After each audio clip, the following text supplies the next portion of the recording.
Hello all welcome to chit chatter box. ఎలా ఉన్నారు? అందరూ బాగున్నారా? మేమైతే చాలా బాగున్నాం.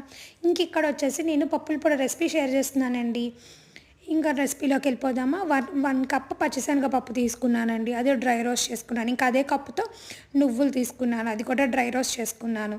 ఇంకా నెక్స్ట్ అదే కప్తో పల్లీలు తీసుకున్నాను, అది కూడా డ్రై రోస్ట్ చేసేసుకున్నాను. యాక్చువల్గా పల్లీలు ఫ్రై చేసినవే, కాకపోతే కొంచెం వేడవుతాయని చెప్పి మళ్ళీ వాటిని అలా ఫ్రై చేశాను కాసేపు. ఇంకా తర్వాత ఒక్కొక్కటి విడివిడిగా దాన్ని మిక్సీ వేసుకున్నాను. పచ్చిశనగపప్పు మిక్సీ వేసుకొని, ఇంకా తర్వాత నువ్వులు, ఇంకా తర్వాత పల్లీలు, అలా అన్నీ సపరేట్గా మిక్సీ వేసుకొని ఒక బౌల్లో అన్నీ వేసేసాను. ఆ తర్వాత ఎండు కొబ్బరి, అందులో కొంచెము గార్లిక్ వేసేసి అది కూడా ఫైన్ పేస్ట్ లాగా చేసుకున్నాను.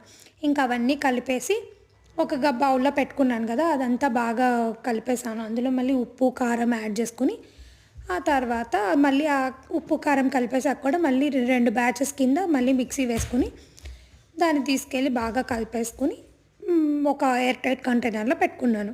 రెడీ అయిపోయింది మా పప్పుల పొడి. ఇంక ఇది రైస్లోకి, ఉప్మాలోకి, ఇడ్లీలోకి, ఉప్మా అన్నిట్లోకి చాలా బాగుంటుందండి.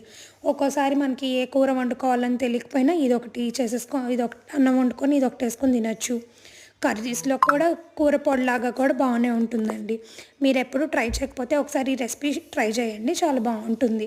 కొంచెం నెయ్యి వేసుకొని వేడి అన్నంలో మంచిగా పప్పుల పొడి వేసుకొని తింటే చాలండి, టమ్మీ ఫుల్ అయిపోతుంది, ఎమ్మీగా ఉంటుంది. ఓకే అయితే బాయ్.